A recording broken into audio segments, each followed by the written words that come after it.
know. Yo, I want to them man international, man. I want to them man, them understand themselves, man. I want to them man. Gee, I want to know, all right, big up yourself. And the whole family will tell them to sing a melody upon the ends, and this is no explanation. This is execution.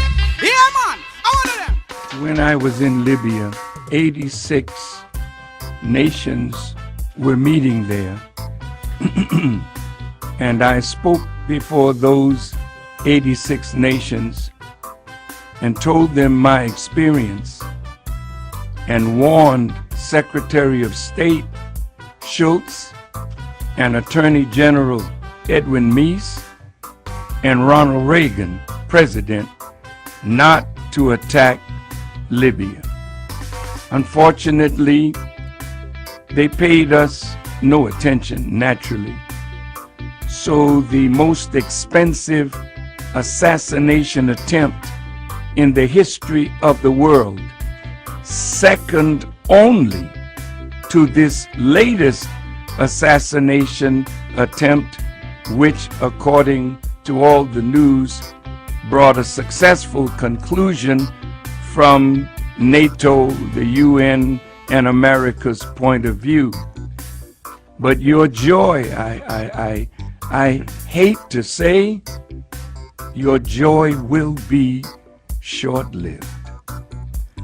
For what you have done, America, England, France, Italy, Canada, and who else was involved?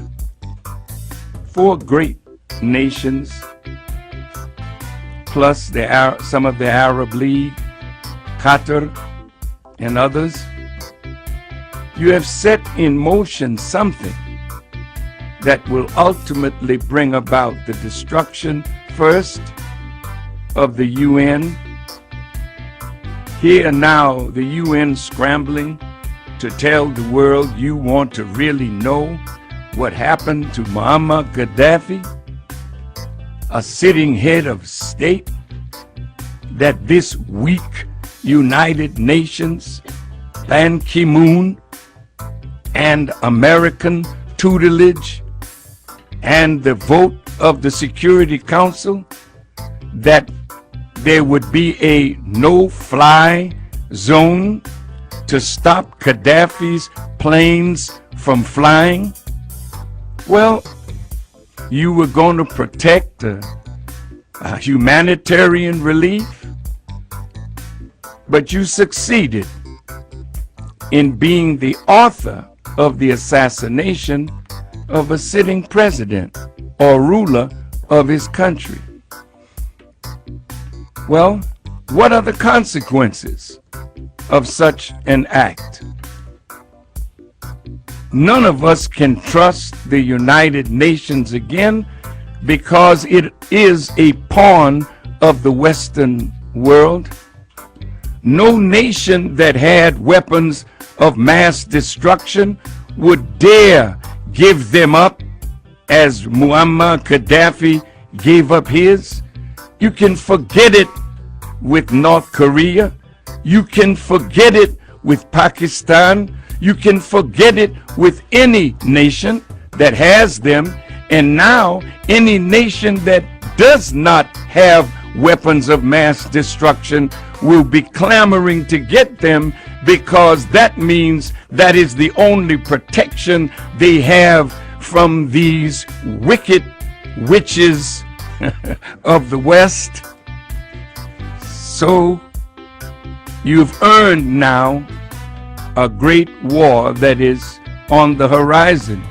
And killing Muammar Gaddafi, you have upset revolutionaries throughout the world, and American interests are in danger now because the spirit that is in the world that loved him